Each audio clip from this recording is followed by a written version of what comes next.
Bismillahirrahmanirrahim. Assalamualaikum warahmatullahi wabarakatuh.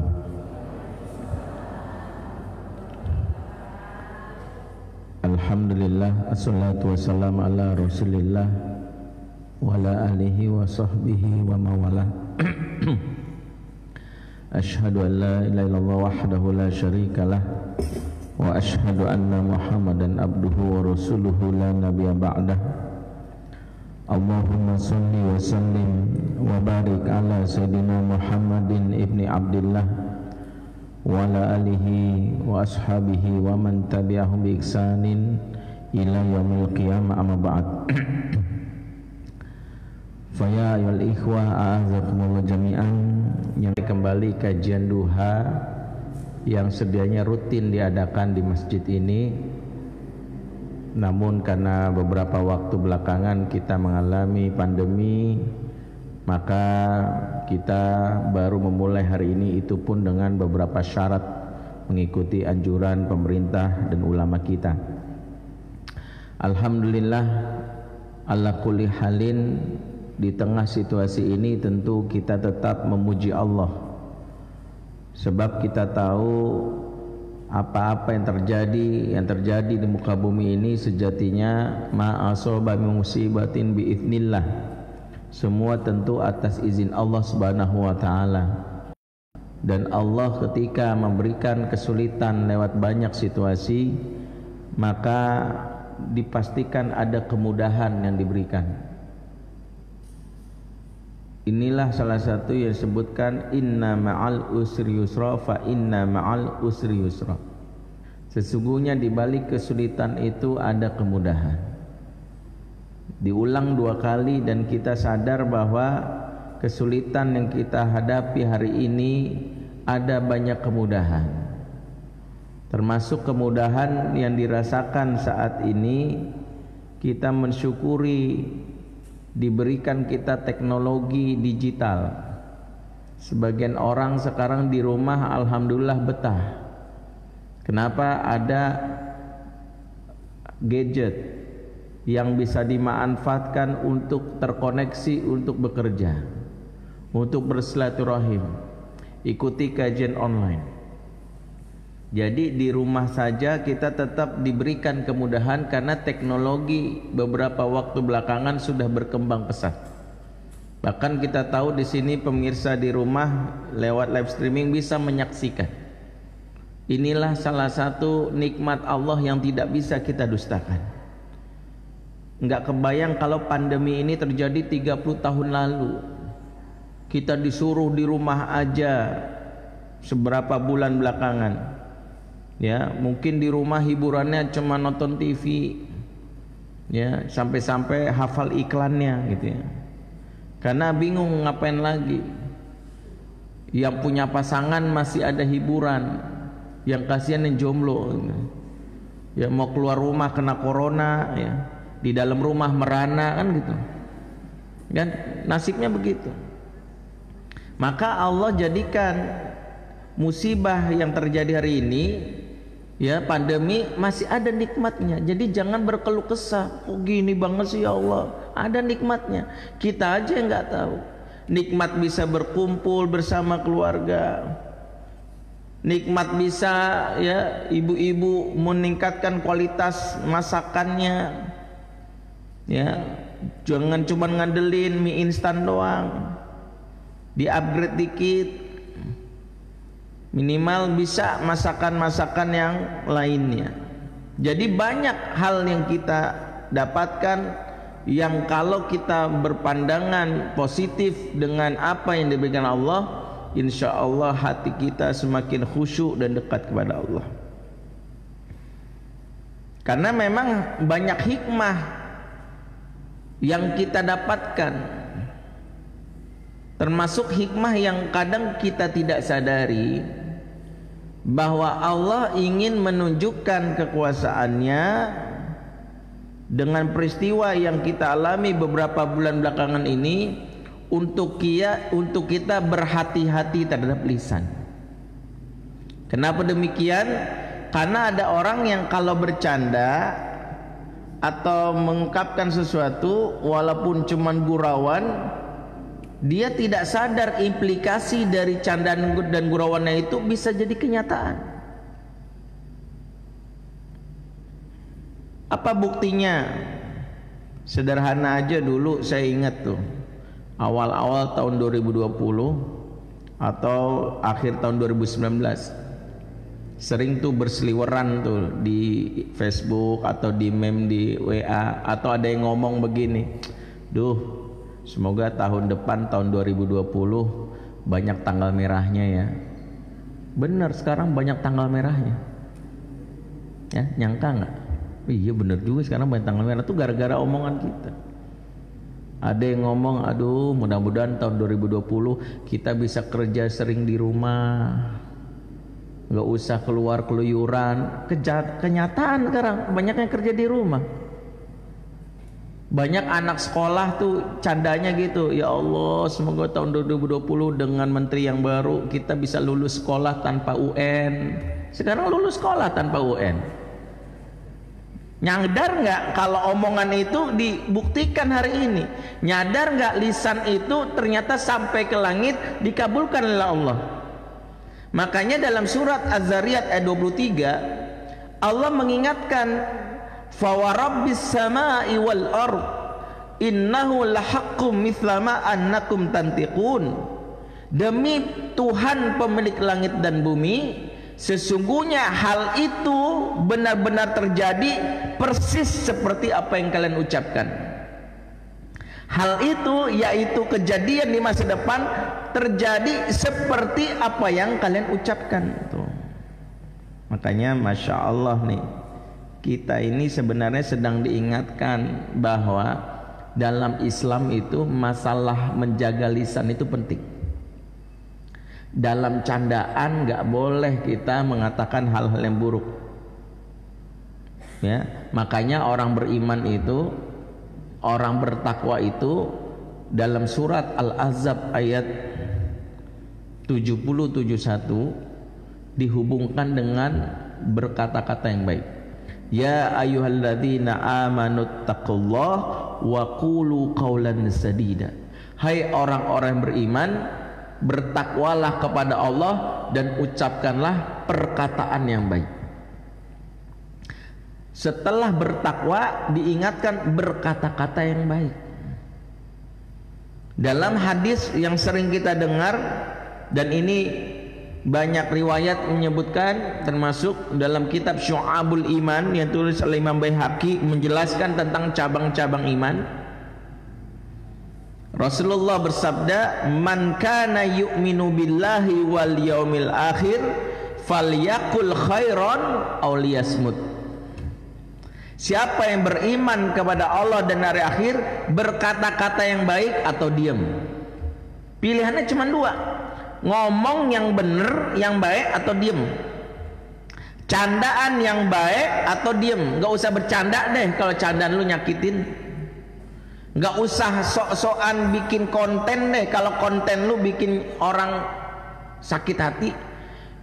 Kesimpulannya, di Islam itu diajarin tentang bagaimana lisan ini harus dikontrol, dijaga. Hari ini yang terjadi bisa jadi adalah omongan kita. Apa yang kita alami hari ini termasuk bisa jadi adalah apa yang kita ucapkan waktu kecil. Ya, gua mah bisa pengen dapat duit ya cukup goyang-goyang kaki aja. Akhirnya jadi tukang jahit, goyang-goyang kaki doang. Gua mah nanti kalau udah gede ya pengen dapat duit cuman ngipas-ngipas doang, jadi tukang sate. Karena kita mungkin nggak menggambarkan bagaimana lisan kita itu dijaga. Makanya para sahabat itu bahkan dalam candaannya mereka itu omongannya baik. Dalam candaannya pernah dikisahkan dalam kitab Syiar A'lam An-Nubala, ditulis oleh Imam Ad-Dhahabi, ada kisah 4 anak muda. Ada 4 anak muda, masih bocah, umurnya kurang lebih 10 tahun. Yang pertama yang kita kenal namanya Abdullah bin Umar. Siapa namanya? Abdullah bin Umar. Ini ulamanya sahabat, salah satu ulama sahabat. Ada 4 Abdullah, salah satunya Abdullah bin Umar. Yang kedua namanya Abdullah bin Zubair. Yang ketiga namanya Mus'ab bin Zubair. Yang keempat namanya Urwah bin Zubair. Ya. Yang pertama siapa namanya? Abdullah bin Umar. Yang kedua Abdullah bin Zubair. Yang ketiga Mus'ab bin Zubair. Yang keempat Urwah bin Zubair. Kalau yang pertama anaknya Umar bin Khattab, yang 3 berikutnya anaknya Zubair bin Awam, ya, salah satu sahabat yang utama. 4 anak muda ini suatu hari kongko atau nongkrong lah bahasa kita di pelataran Masjidil Haram di wilayah yang disebut Hijr Ismail. Kalau yang pernah umroh itu wilayahnya yang jalan melengkung itu, ada lengkungan itu. Yang kalau kita tawaf itu yang melengkung itu ada pembatasnya, yang sebenarnya itu bagian dalam Ka'bah itu yang belum jadi dulu waktu pembangunan. Orang Arab itu atau suku yang pengen membangun Ka'bah itu mereka sepakat pakai harta yang halal untuk Ka'bah nih, macam-macam kita, jangan ada subhat. Ternyata uangnya nggak cukup, akhirnya bangunan itu nggak diterusin, ditandain doang. Tapi akhirnya begitu uang cukup, keputusan Khalifah saat itu nggak boleh ditambah lagi, nanti orang akan semudah itu membuat Ka'bah itu berubah setiap zaman. Ya udah, akhirnya sepakati sampai sekarang seperti itu. Hijr Ismail itu diyakini salah satu tempat yang mustajab, ya, selain Multazam. Ini anak muda ini lagi nongkrong, dulu kan nggak seramai sekarang ya, bukan karena ada pandemi, nggak, memang dulu umroh atau haji nggak kayak setiap sekarang nih di Indonesia selagi masa normal, di luar di masa normal, enggak, ya. Jadi anak-anak bisa nongkrong gitu setelah tawaf gitu. Nah, tiba-tiba Abdullah bin Umar ngomong begini kepada 3 kawannya, tamannau, ya. Tamannau itu kalau bahasa kita gini, ngayal yuk, ngayal gitu. Mari kita menghayal, ya, berangan-angan yuk, gitu, kira-kira gitu. Kemudian Abdullah bin Zubair mengomentari, menimpali, oh kalau gitu saya ingin menyampaikan pikiran saya, nanti beberapa tahun lagi saya bakalan jadi khalifah atau presiden. Ya, dia ngomong bercanda doang, nanti kalau bahasa kita saya menyata gini, gue tuh mah ya nanti udah gede gue jadi presiden. Kemudian Abdullah bin Umar tersenyum. Kemudian ditanya ke adiknya Abdullah bin Zubair, wa kaifa anta ya Mus'ab, kalau engkau bagaimana Mus'ab? Kalau saya sih nggak pengen jadi presiden, kata Mus'ab, saya pengen jadi gubernur, tapi saya pengen gubernur yang istrinya cantik dan 2 orang. Tuh masih bocah udah kepikiran istrinya pengennya 2 cantik.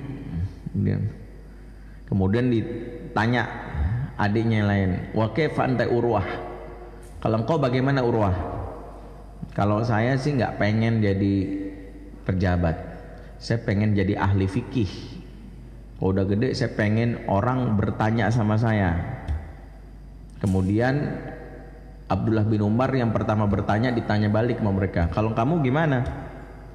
Kalau saya nggak pengen jadi apa-apa selama hidup di dunia, saya hanya ingin dosa-dosa saya diampuni oleh Allah sebelum ajal datang. Ini kata Abdullah bin Umar. Berkata Imam Az-Zahabi dalam kitab ini, perjalanan hidup mereka dicatat dalam sejarah dan tercatatlah beberapa hal yang unik. Beberapa puluh tahun kemudian ternyata terbukti Abdullah bin Zubair benar-benar menjadi khalifah alias presiden di zaman dinasti Umayyah. Berarti kejadian. Yang kedua, Mus'ab bin Zubair ternyata tercatat menjadi gubernur di daerah Basra, Irak, dan benar-benar menikah dengan dua wanita cantik. Yang pertama istrinya bernama Aisyah binti Tolhah, anak dari Tolhah bin Ubaidillah. Yang kedua bernama Sukainah binti Husain. Padahal omongannya bercanda waktu bocah, saya pengen istri dua. Ya. Kalau kita pas udah tahu gitu langsung mikir, aduh kenapa dulu nggak 4 ngomongnya gitu. 2. Makanya Pak, kenapa Pak? Kenapa istri itu paling nggak suka dibercandain poligami? Karena khawatir beneran. Tuh gara-gara bercanda dong jadi. Ya, makanya kata guru saya, poligami jangan bercandain, diseriusin. Saya nggak boleh bikin canda gitu. Ya Bu ya. Nah, yang ketiga, Urwah bin Zubair benar-benar menjadi seorang ahli fikih di zamannya. Dia menjadi murid dari Ummul Mukminin Aisyah radhiyallahu anha. Aisyah benar-benar jadi seorang ahli fikih. Dan yang keempat yang memang tidak bisa dibuktikan hanya omongannya Abdullah bin Umar. Kenapa kata para ulama? Sebab dosa diampuni itu wilayah gaib, hanya Allah yang tahu. Tapi para ulama meyakini sebagaimana 3 kawannya dibuktikan dikabulkan oleh Allah, demikianlah terjadi sama Abdullah bin Umar. Dengan kata lain, kisah ini sahih memberikan pelajaran buat kita bahwa apapun yang terjadi, lisan ini biasain ngomong yang baik. Dalam situasi musibah jangan sekali-sekali ngomong yang jelek. Makanya Rasul tuh begitu kagum sama orang yang saat musibah aja masih muji Allah. Ya, salah satu yang diajarkan apa kalau kita kena musibah? Tetap mengucap alhamdulillah ala kulli halin. Itu yang diajarkan. Bahkan Rasul mengatakan yu'jibuni al-fa'lu, riwayat Muslim tuh, saya itu takjub sama orang-orang yang optimis. Siapa orang yang optimis? Kata Rasulullah, al-fa'lu kalimatut thayyibah. Orang yang optimis, orang yang suka berkata-kata yang baik. Dalam hal inilah kita dapat satu pelajaran penting, betapa rahasia kesuksesan hidup termasuk mendidik anak, membangun keluarga, dimulai dari omongan yang positif, dimulai dari kalimat-kalimat yang baik. Seorang ibu, suksesnya seorang ibu bukan ditentukan apakah ibu ini gelarnya S1, S2, S3 atau hanya lulusan SD. Ternyata tidak. Bagaimana ibu bisa menjaga lisannya terhadap anaknya di saat marah atau apapun yang mengesalkan hati, ridho keluar dari lisannya, anak akan tetap dalam kebaikan. Percaya. Ini kenapa anak kita itu hidupnya susah, bisa jadi karena ada lisan kita yang omongan ini terlontar kemarahan yang menghambat kesuksesan anak. Biarin lo kalau kayak gini susah hidup lo. Nah ibu ini nggak sadar anaknya udah gede susah karena lisannya. Ini kejadian Bu. Maaf, makanya kenapa ini buat ibu, buat bapak, kalau ngelihat anak kita kok kayak bandel banget, maka perhatikan siklusnya. Kata Rasulullah, ridallah fi ridha walidain wa suqtullah fi suqtil walidain. Lihat siklus. Kemurkaan Allah tergantung kemurkaan orang tua.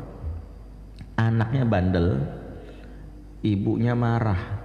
Karena ibunya marah berarti nggak ridho. Karena nggak ridho, Allah nggak ridho. Allah nggak ridho, lari ke anak ini, semakin dibikin rusak tuh anak. Akhirnya ibu semakin rusak, ibunya makin marah. Makin marah, Allah makin marah, dibikin musibah lagi, makin bandel lagi, terus tuh. Coba, berarti gimana Ustadz kalau anak saya bandel? Maka putus yang namanya kemurkaan Allah itu. Anak bandel tetap ngomong yang baik.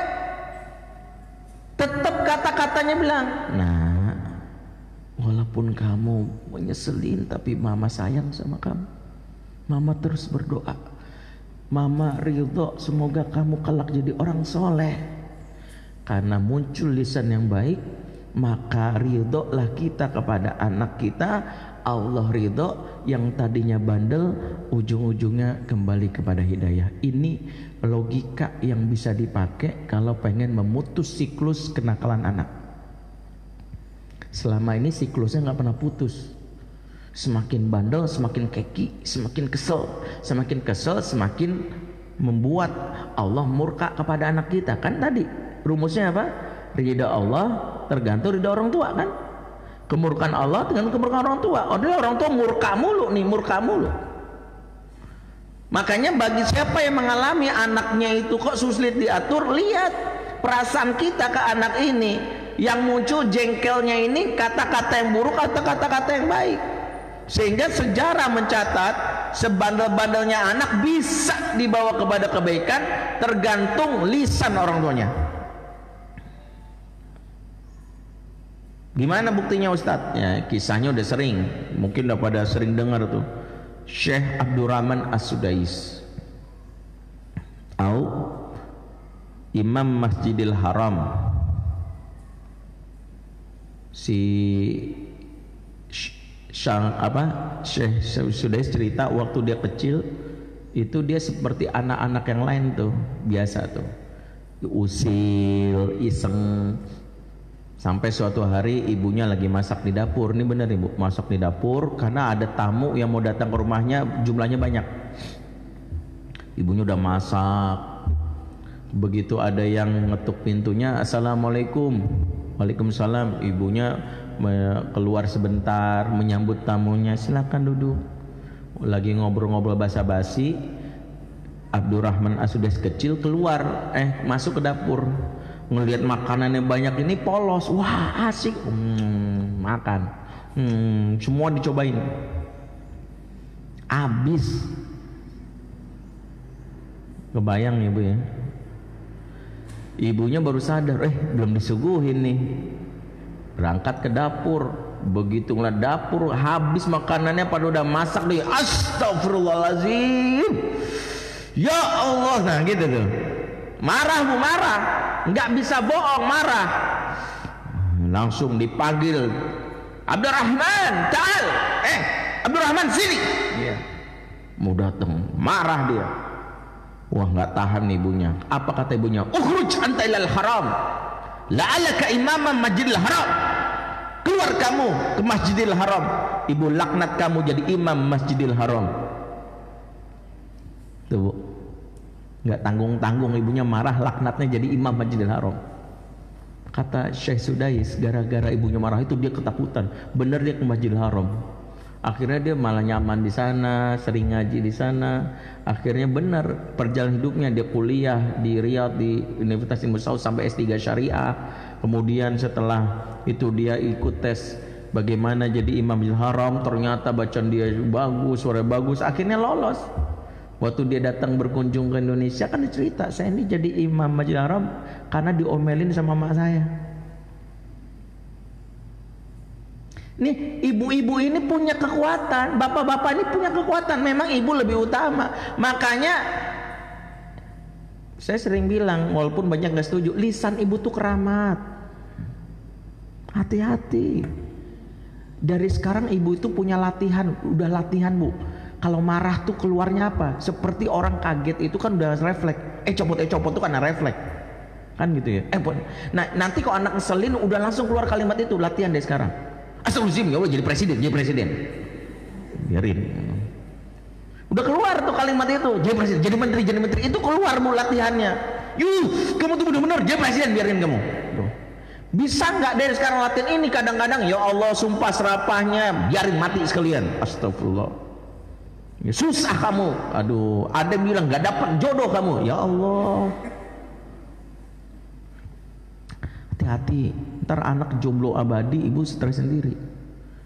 Ya Allah, nah kamu kok nggak nikah juga sih? Mana ibu kan nggak nikah, udah coba mah, udah cari mau taruh gagal, aku juga nggak tahu. Susah amat sih nyari, tinggal aja cari. Masa kayak gitu mah milih sepatu apa makan gitu. Ini kejadian nyata. Ada yang datang ke saya, seorang muslimah umur sekitar 35 tahun, secara penampilan fisik sebenarnya nggak ada masalah, ya, dan dia masih merawat dirinya. Dan dia bilang apa? Dia nangis minta doa, Ustadz tolong doain saya Ustadz. Saya umur segini belum juga nikah. Saya pengen supaya dapat nikah, tapi ya gimana Ustadz, berkali-kali ta'aruf gagal.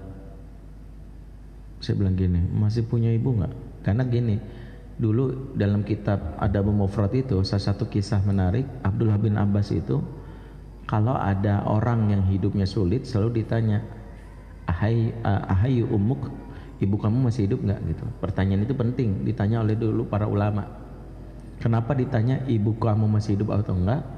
Karena periksa ibumu, karena keridoannya menentukan kualitas hidup kamu, kira-kira gitu. Makanya waktu ahwatnya ada, saya tanya, ibu masih ada? Masih Ustaz. Hubungan sama ibu baik-baik aja nggak? Alhamdulillah sih baik. Kapan terakhir kali ketemu ibu? Oh ketemu ya karena ibunya di kampung, ya setiap lebaran Ustaz. Tapi saya kemarin yakin ibunya baik-baik aja, yakin. Ridho nggak sama ukti? Ridho.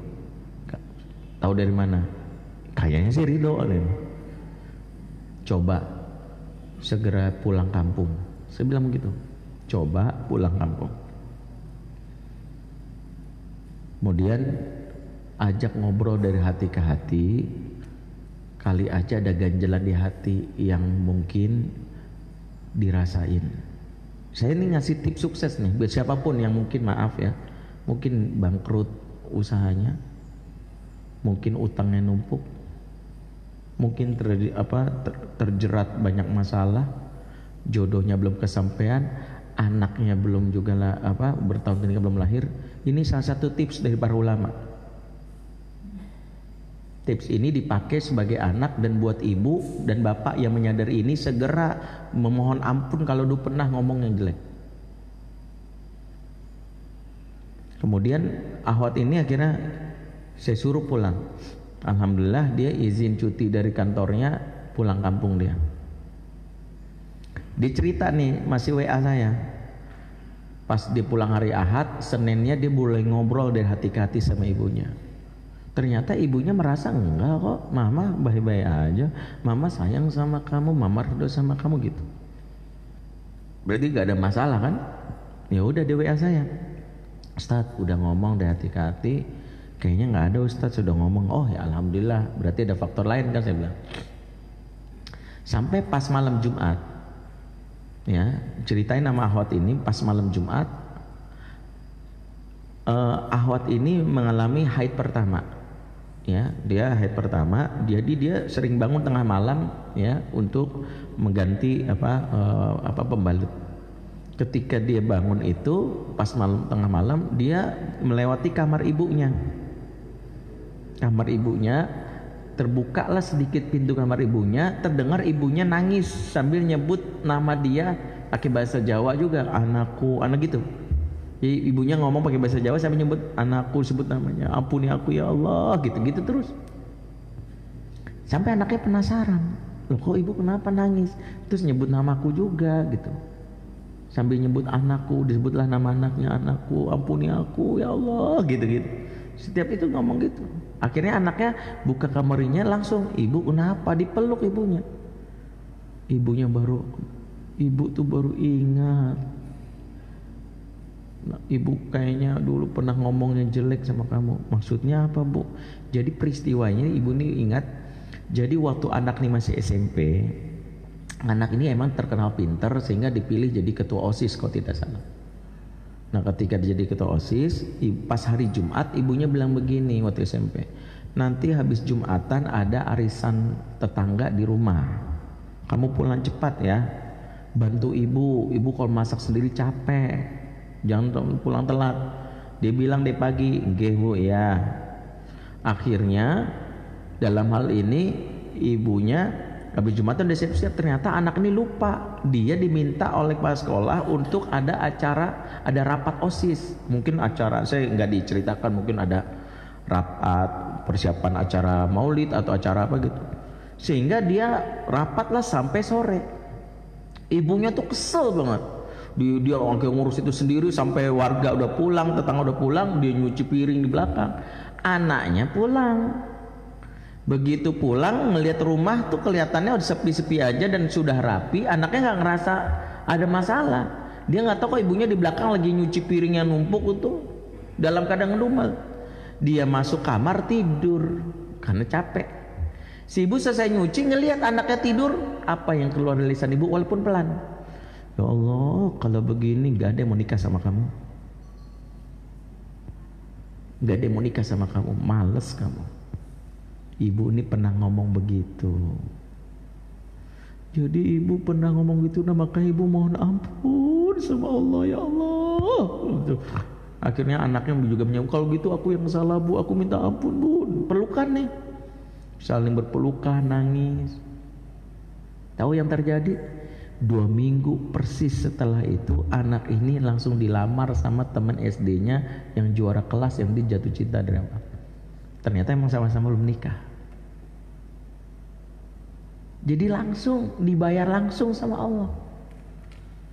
Ini kenapa setinggi apapun yang namanya ilmu kita, bidang apapun, kalau lisan kita ke anak enggak dijaga, maka akan berbuah kepada keburukan buat anak. Buat anak, kalau orang tuanya itu ngomong kasar, jangan makin dibikin kasar. Makanya gara-gara mama nih aku susah. Jangan bikin orang tua makin gak ridho. Berarti kalau sebagai anak, kita dari sekarang belajar untuk membuat ortu kita benar-benar ridho sama kita. Ini pelajarannya. Makanya ini nasihat buat siapapun. Sebagai orang tua, karena ini kajian parenting, berupayalah untuk menjaga lisannya. Ya, nah ibu-ibu, apalagi nih penting saya bilang, doanya ibu itu luar biasa. Makanya kalau ada orang datang ke ustadz atau syekh, ada ya syekh yang paling alim pun kalau didatangi ada seorang anak, syekh doain saya, semoga bisnis saya lancar, semoga utang-utang saya kebayar, doain saya syekh. Syekh yang alim akan bilang apa? Ibu kamu masih hidup? Masih syekh. Yang lebih mustajab doa itu bukan doa saya. Semustajab-mustajabnya doa bagi orang di zaman sekarang adalah ibu kandungnya sendiri. Makanya buat ibu khusus, jangan pernah putus asa mendoakan anak. Jangan putus asa. Lisan kita dijaga, doa kita diteruskan. Jangan sekali-sekali keluar candaan atau caci maki yang merusak, yang kita seselin juga nanti di masa depan. Kok anak saya begini ya? Coba periksa lisan kita ini. Makanya saya tuh banyak dapat contoh orang-orang yang sukses hanya karena mampu menjaga lisan ibunya selalu ridho. Kesuksesan kita berbanding lurus dengan senyuman orang tua kita terhadap kita. Jadi ke orang tua kita setiap ketemu kita tuh mukanya ditekuk gitu. Itu hati-hati. Makanya hati-hati. Buat orang tua latihan. Salah satu jenderal pernah cerita ke saya, dia itu punya ibu yang istilah orang tuh nggak makan bangku sekolah, karena yang makan bangku sekolah rayap gitu. Maksudnya dia nggak sekolah, nggak bisa bahasa Indonesia, orang Jawa. Kata jenderal ini, saya kecilnya bandel banget itu. Setiap hari, dan dia ibunya janda. Kata dia, setiap hari itu selalu ada laporan tetangga kepada ibunya tentang kebandelan anaknya. Selalu ada yang ngomel-ngomel, didik anakmu ini, kurang ajar anakmu tuh, tangan anakku patah sama anak kamu.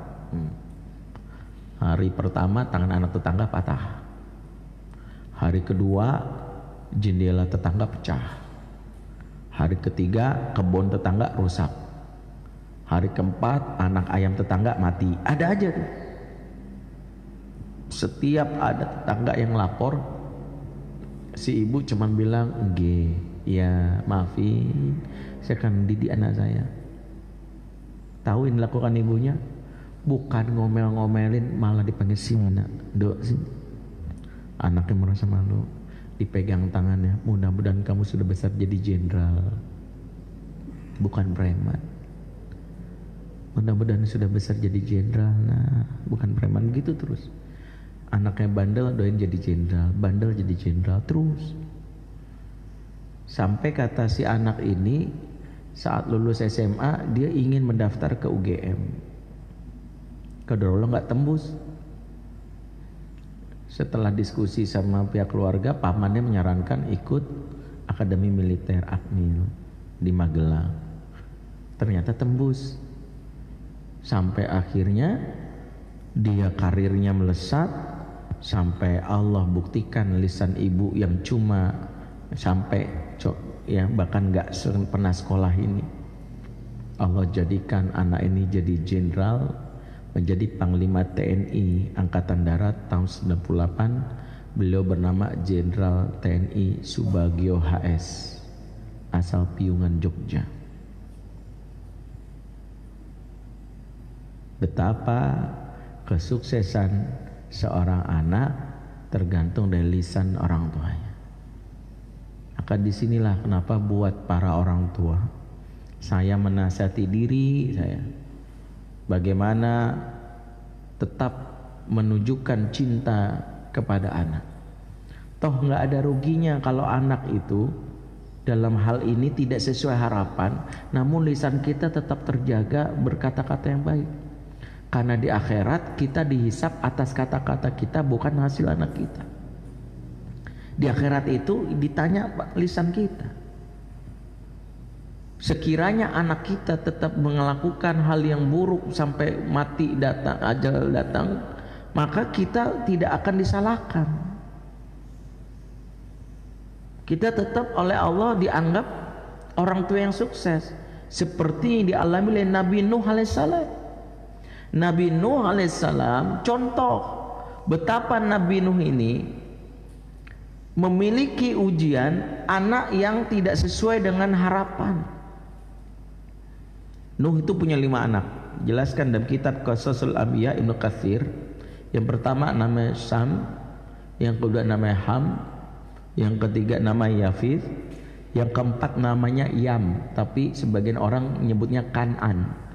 Yam ini sesuai dengan pendapat para ulama, kalau Kan'an sesuai dengan dari riwayat dari Bani Israel. Ya. Mana yang benar wallahualam, tapi Yam atau Kan'an orangnya sama. Yang kelima namanya Abir. Abir ini wafat sebelum peristiwa banjir dahsyat. Ya, Abir ini meninggal sebelum peristiwa banjir dahsyat yang terjadi di zaman Nabi Nuh. Sehingga setelah pada saat banjir dahsyat, anak yang paling bungsu namanya Yam atau Kan'an. Perhatikan bagaimana Nuh menunjukkan kualitas orang tuanya. Bagaimana dia tak pernah putus asa mengajak anaknya. Allah kisahkan dalam surat Hud ayat 42. Dan ini menjadi peringatan buat kita. Saat peristiwa banjir itu sudah datang, di mana air semakin meninggi, Nuh sudah siapkan kapal bahtera untuk mengangkut orang-orang agar selamat. Anaknya sudah hampir terkena air. Berkata Nuh, dan inilah salah satu wujud cinta seorang ayah. Berkatalah Nuh, ya bunayya irkam ma'ana walatakum ma'al kafirin. Wahai anakku sayang, ya bunayya, Kalau dalam bahasa Arab disebut ini isim tasghir litahabbub atau panggilan untuk menunjukkan cinta. Coba perhatikan ini. Anaknya kafir, kekeh dengan kafiran. Kafirnya nggak tanggung-tanggung. Kalau istilah saya ini kafir radikal. Kenapa disebut kafir radikal? Buktinya dia radikal apa? Lagi kepepet, kena banjir, dimintain tolong, diajak untuk naik perahu, kekeh gak mau. Berarti kan radikal banget. Orang radikal itu saat kepepet tetap dengan keyakinan itu radikal. Maka disebut radix. Radix itu mengakar. Kita ini disebut radikal kalau dalam keadaan kepepet kita tetap dengan prinsip. Misalnya kita ini hijrahnya radikal. Udah loh, daripada nggak dapet duit, udahlah. Ini ada tawaran nih, ya goyang-goyang gitu sih. Jadi tawaran nih, dulu pernah nih. Wah udahlah, berarti nggak radikal.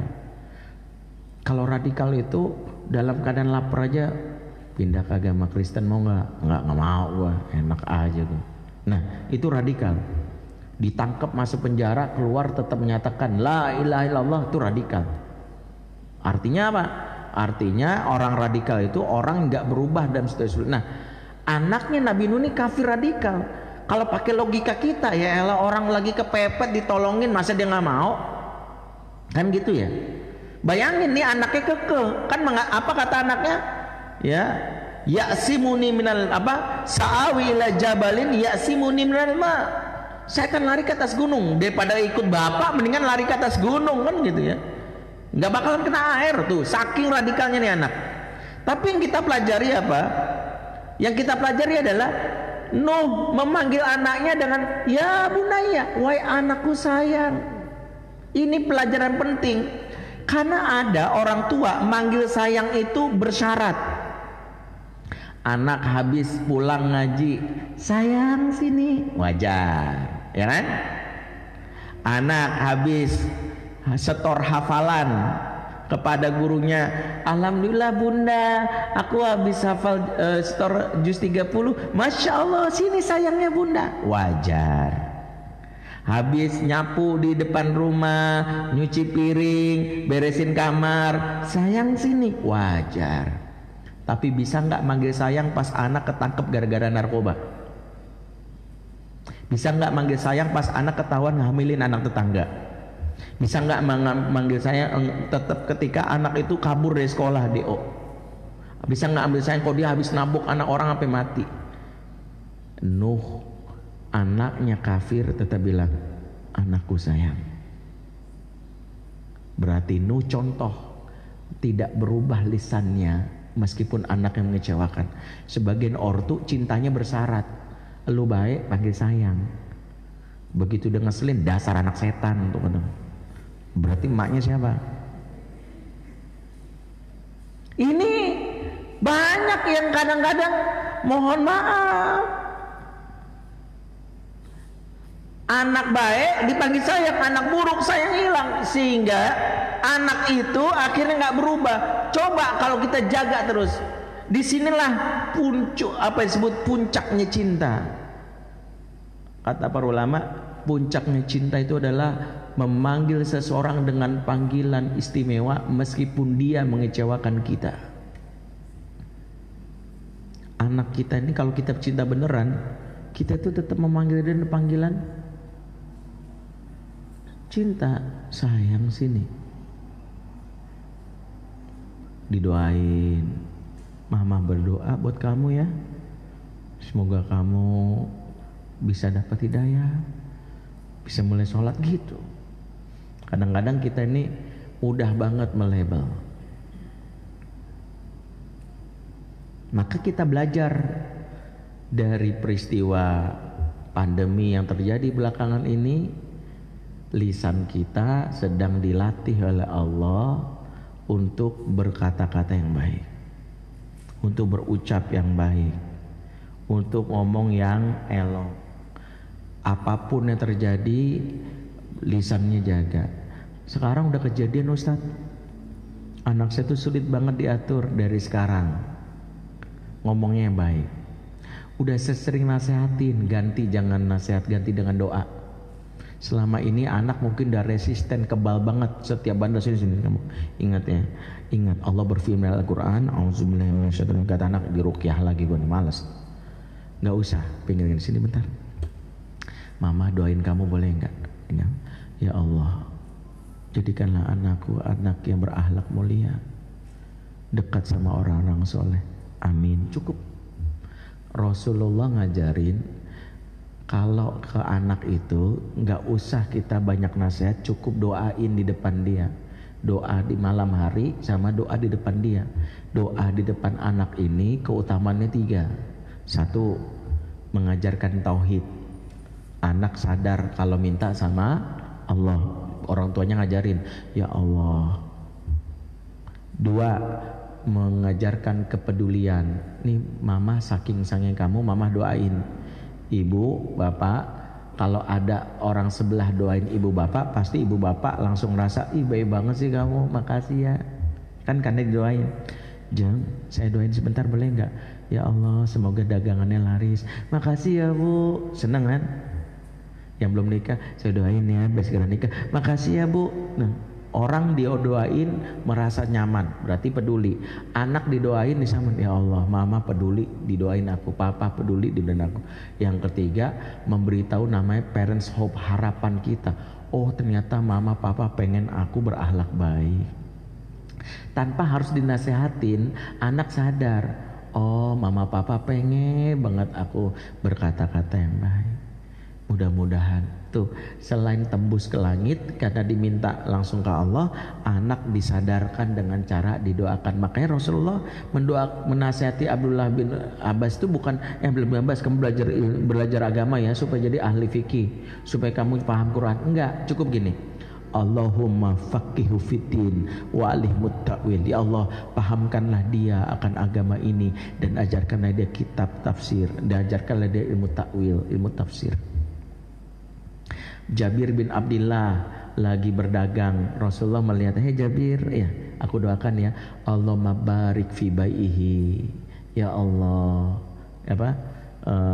berkahilah perniagaannya.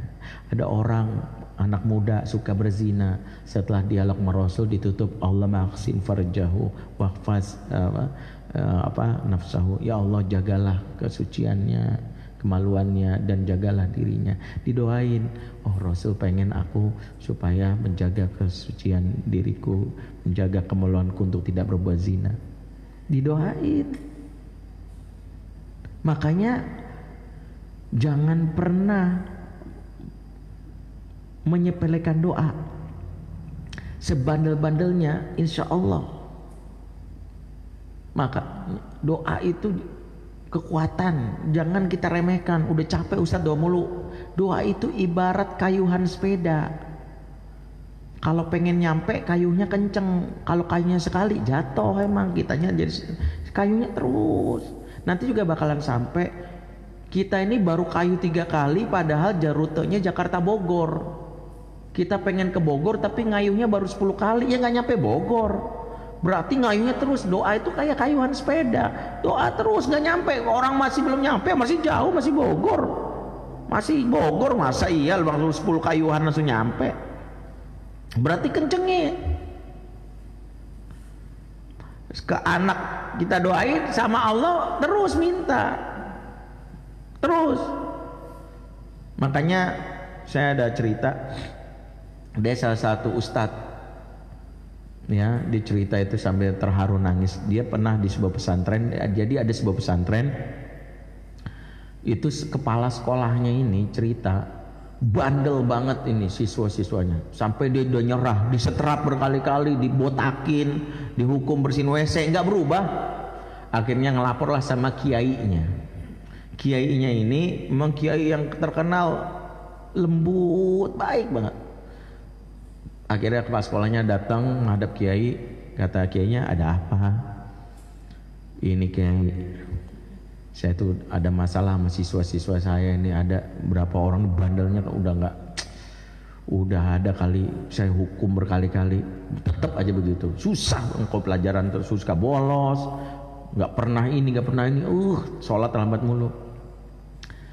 Saya pengen kiai aja deh bertindak deh. Mungkin kalau kiai bertindak, mungkin dia anak berubah kali. Kata kiainya, ya udah, tolong tulis daftar anak yang mulai paling bandel sampai yang kurang bandelnya urutannya. Bikin daftarnya ya, dari paling bandel. Oh gitu ya, siap kiai. Akhirnya pas sekolah mikirin kan, yang paling bandel, si ini nih, ini biang nih, nomor 1, 2, 3, 4 sampai yang paling bandel, kurang bandel. Dibawa ke kiai, ini kiai, ya udah, gak diapa-apain dah, ya udah pulang.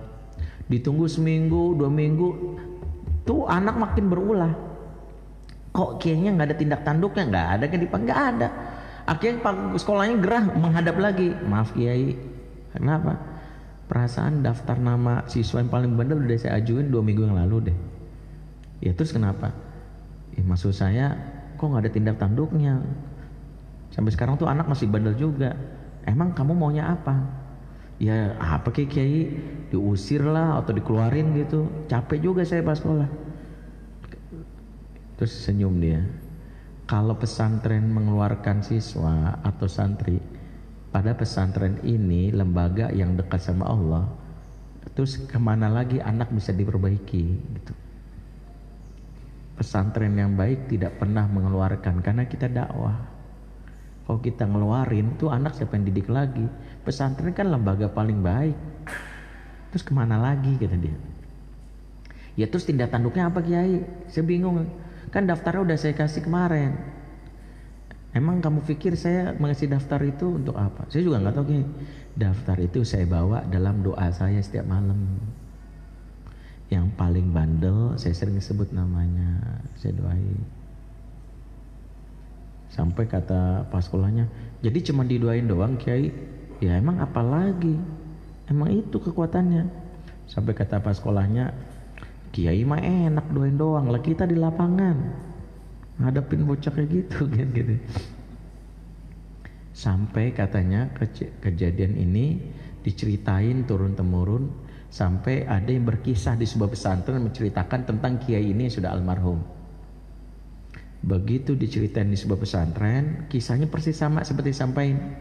Ada di pojokan dari kajian ini seorang ustadz yang menangis terseduh-seduh.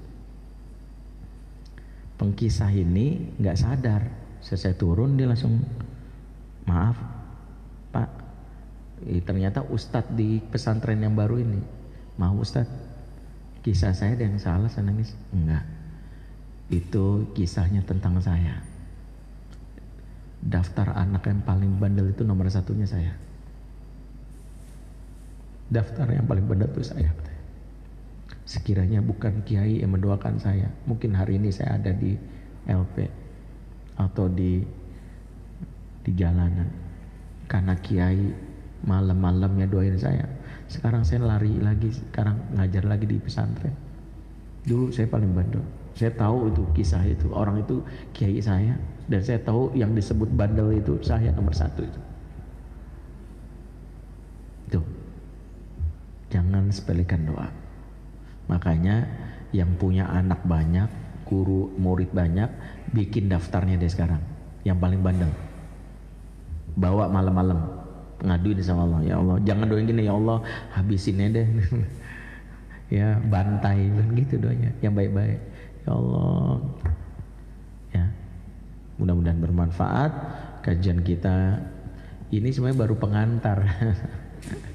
Saya baru pengantar mau ngisi kajian tentang Fatherman, tapi cukup. Saya mau bahas buku saya sebenarnya, tapi nggak jadi. Ini baru pengantar, saya nggak tahu, baru pengantarnya doang ternyata udah jam 9 lewat ya. Ya lain waktu lah kita lanjutkan ya. Tapi ini ada buku yang mudah-mudahan bisa menginspirasi para ayah selagi di rumah. Bukunya Fatherman, para ayah bisa belajar meningkatkan kualitas di rumah, jadi ayah yang menyenangkan buat anak-anaknya supaya anak nyaman di rumah. Baik, itu saja. Aku luqal hadza fastaghfirullahu li wa lakum. Wassalamualaikum warahmatullahi wabarakatuh. Waalaikumsalam warahmatullahi wabarakatuh. Jazakumullah khairan katsiran. Terima kasih kepada guru kita Ustaz Bendra Jaisur Rahman. Sangat menarik sekali tema tadi yang dibahas dan inspiratif dengan kisah-kisah yang tentu kita selaku orang tua merasakan bagaimana kita bisa mendidik anak-anak kita ke depannya lebih baik lagi. Sebelum guru kita baca doa, Kita doakan juga saudara-saudara kita, keluarga kita, jamaah kita yang mungkin saat ini sedang sakit maupun dalam keadaan kesulitan. Semoga Allah angkat penyakit mereka, memberi jalan solusi bagi kesulitan mereka hadapi. Khususnya juga untuk kesembuhan ibu dari Ustadz Amir, Ibu Siti Fatonah binti Sarbini yang saat ini kena stroke ringan, semoga diberikan kesehatan. Begitu juga bibik saya yang ada di Medan saat ini juga sedang mengalami musibah wafat, semoga diampuni segala dosanya, diterima amal ibadahnya. Kita doakan nanti dilanjutkan oleh guru kita, Al-Hadiniyah wa Kuluniyatin Sholihah, Al-Fatihah. Rahim, alhamdulillahirabbil alamin. Rahman rahim, maliki yaumiddin, iyyaka na'budu wa iyyaka nasta'in, ihdinas siratal mustaqim, siratal ladzina an'amta 'alaihim ghairil maghdubi 'alaihim waladdallin. Amin. Fadhil. Bapak Ibu yang dimuliakan Allah Subhanahu wa taala, kita menyudahi kajian kita dengan doa sungguh-sungguh untuk diri kita, keluarga kita, masyarakat dan negara kita. Kita tahu bahwa keadaan saat ini banyak orang-orang yang mungkin merasakan dampaknya, namun kita terus menjadi orang-orang yang optimis seperti yang tadi disampaikan, bahwa badai pasti berlalu, hikmah kebaikan banyak terbentang, tugas kita hanya memungutnya satu persatu agar kita bawa ke hati kita dan ridho terhadap ketentuan Allah. A'udzubillahi minasyaitonirrajim. Bismillahirrahmanirrahim. Alhamdulillahirabbil alamin. Hamdan syakirin, hamdan na'imin, hamdan yuafi namahu wa yukafi mazidah. Ya Rabbana lakal hamdu kama yanbaghi li jalali wajhikal karim wa azimi sultanik. Allahumma shalli ala sayyidina Muhammad wa ala sayyidina Muhammad. Ya Allah, ya Rahman, ya Rahim, ya Malik, ya Kudus, ya Salam. Kami mengakui dosa-dosa kami. Kami hamba-Mu yang lemah tak berdaya. Kami akui banyak dosa dan khilafan yang kami lakukan. Kami hidup atas izin-Mu dan kami mati atas izin-Mu. Tentu Engkau berkuasa atas jiwa kami. Ya Rabbana, sungguh kami mengakui dan mengharapkan ampunan-Mu, mengharapkan cinta dan kasih sayang-Mu. Sungguh kami tak ingin jadi orang-orang yang rugi di saat nanti ajal datang menjemput, ternyata murka-Mu masih menyelimuti diri kami. Kemana kami harus lari, sementara tidak ada tempat berlindung di akhirat kecuali cinta-Mu dan rahmat-Mu.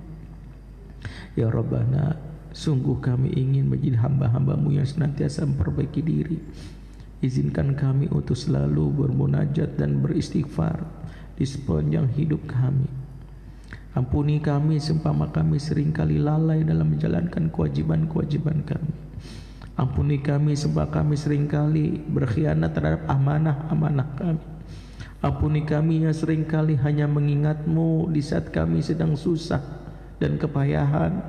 Namun kami seringkali, ya Allah, mengabaikan Engkau di saat kami sedang berkelimpahan dan berkecukupan. Sungguh kami tidak ingin menjadi orang-orang yang kufur nikmat. Ya Rabbana, sungguh kami berharap memiliki umur yang panjang dalam ketaatan, menghabiskan waktu kami dalam ibadah dan amal soleh. Namun sekiranya kami mati, izinkan kami mati dalam keadaan husnul khotimah. Izinkan kami mati membawa kalimat tauhid, membawa iman la ilaha illallah. Lancarkanlah lisan kami di saat ajal datang menjemput, mengucapkan kalimat tersebut, kalimat yang akan menyelamatkan kami di akhirat.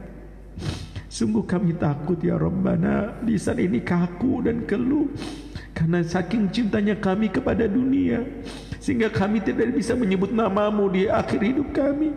Sungguh kami takut di saat ajal datang menjemput, kami justru menyebut nama backing kami, nama beberapa orang-orang hebat, nama harta kami, idola kami selain cinta-Mu dan tauhid kepada-Mu. Jauhkanlah kami dari kehinaan di saat ajal datang menjemput. Jangan Kau matikan kami ya Allah di saat kami sedang berbuat dosa. Ampun ya Allah, jangan ya Allah. Jangan Kau matikan kami ya Allah di saat kami sedang berkhianat. Jangan Kau matikan kami ya Allah di saat kami sedang melakukan hal-hal yang Kau haramkan. Sungguh kami ingin mati dalam keadaan beramal soleh, dalam keadaan berjuang, dalam keadaan berjihad, dalam keadaan berdakwah, dalam keadaan menuntut ilmu, dalam keadaan ibadah. Ya Rabbana, kami minta ya Allah, ya Allah ya Rabbana, izinkan kami untuk masuk ke dalam surga-Mu, membawa seluruh anggota keluarga kami, membawa seluruh sanak famili kami, pasangan kami, anak-anak kami, membawa orang tua kami, kerabat kami, saudara-saudara kami. Ya Rabbana, ya Rabbana, izinkan kami bisa berjumpa dengan kekasih hati kami, Rasulullah SAW. Izinkan kami ya Rabbana untuk mendapatkan keutamaan di padang mahsyar. Disediakan air dari telaga Al-Kautsar yang menyejukkan hingga kami tak kehausan.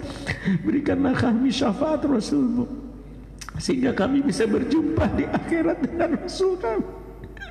Izinkan kami bisa memandang wajah Rasulullah SAW. Izinkan kami bisa mencium tangannya.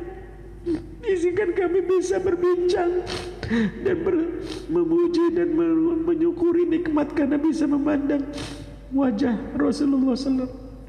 Dan terutama ya Rabb, sungguh kami ingin melihat wajah-Mu yang Kau tampakkan nanti di Padang Araik, di suatu bukit yang tinggi di surga. Kami ingin bisa melihat keutamaan-keutamaan surga. Ya Rabbana, izinkan kami bisa mendidik anak kami, bisa menjadi ayah yang baik dan menyenangkan, menjadi ibu yang baik dan menyenangkan. Bantu kami menjaga lisan kami agar berkata-kata yang baik, agar kami selalu ridho terhadap anak kami, agar kami terlatih untuk mengucapkan kalimat thayyibah kepada anak-anak kami. Bimbinglah anak kami agar selalu di jalan-Mu. Jagalah agama anak kami, jagalah kesuciannya, jagalah hartanya, jagalah jiwanya. Ya Rabbana, kami meminta agar anak kami dijauhkan dari pergaulan-pergaulan yang buruk. Jauhkanlah anak kami dari pengaruh-pengaruh tontonan yang buruk, dari game-game yang merusak. Ya Rabbana, kami meminta di masa pandemi ini Engkau beri kekuatan kami untuk terus ikhtiar mencari rizki-Mu, untuk mencari kebaikan lewat apa yang Kau uji pada kami ya Rabb. Sungguh kami mengharapkan agar wabah ini segera Engkau angkat, agar kami kembali bisa menghidupkan masjid-masjid sambil bersalaman, sambil bersentuhan, berpelukan dengan saudara seiman. Agar situasi ini segera Engkau angkat ya Rabb, agar wabah ini agar mengingatkan kami akan kebesaran dan keagungan diri-Mu ya Rabb. Ya Rabbana, kami akui kami lemah, bahkan terhadap virus kecil saja kami tak berdaya mengatasinya. Semua orang di muka bumi hancur karenanya. Izinkan kami untuk mentafakuri peristiwa hari ini agar kami menjadi orang-orang yang tawadhu, tidak sombong. Engkaulah yang layak menyombongkan diri ya Rabb.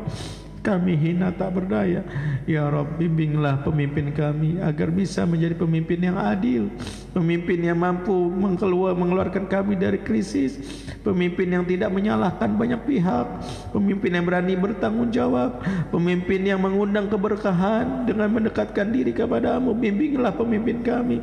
Kami mohon agar pemimpin kami Engkau beri petunjuk dan hidayah, agar dekat dengan orang-orang soleh, agar dekat dengan ulama, agar mendengar nasihat-nasihat kebaikan dari ulama. Jangan sampai pemimpin kami digerakkan oleh orang-orang yang rusak, orang-orang yang jahat, orang-orang yang ingin menghancurkan negeri ini ya Rabb.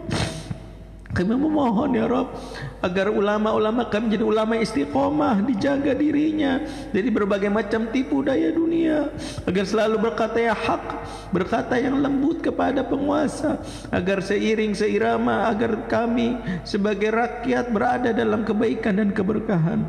Rabbana atina min ladunka rahmah wa hayyi lana min amrina rasyada. Rabbana hab lana min azwajina wa dzurriyyatina qurrata a'yun waj'alna lil muttaqina imama. Rabbana fir lana wa li walidina warhamhum kama rabbawna shighara. Rabbana atina fid dunya hasanah wa fil akhirati hasanatan wa qina adzabannar. Subhana rabbika rabbil izzati amma yasifun wa salamun alal mursalin walhamdulillahi rabbil alamin. Afa minkum subhanakallahumma bihamdik asyhadu an la ilaha illa anta astaghfiruka wa atubu ilaik. Assalamualaikum warahmatullahi wabarakatuh. Waalaikumsalam warahmatullahi wabarakatuh. Terima kasih kepada guru kita. Mudah-mudahan doa kita dijawab oleh Allah Subhanahu wa taala. Untuk kajian kuliah duha Ahad depan tanggal 12 jadwal Agim bila mana beliau bersedia insyaallah bersama Agim. Namun bila tidak bersedia mengingat terakhir PSBB di Tangerang, maka insyaallah akan kita cari penggantinya. Bagi jamaah yang ingin mendapatkan buku Ustadz kita, silahkan nanti bisa menghubungi di bawah di Selasar. Buku yang tadi disebutkan sebagaimana sebagai menjadi orang tua yang hero. Demikian kita tutup dengan membaca hamdalah. Alhamdulillahirabbil alamin. Wassalamualaikum warahmatullahi wabarakatuh.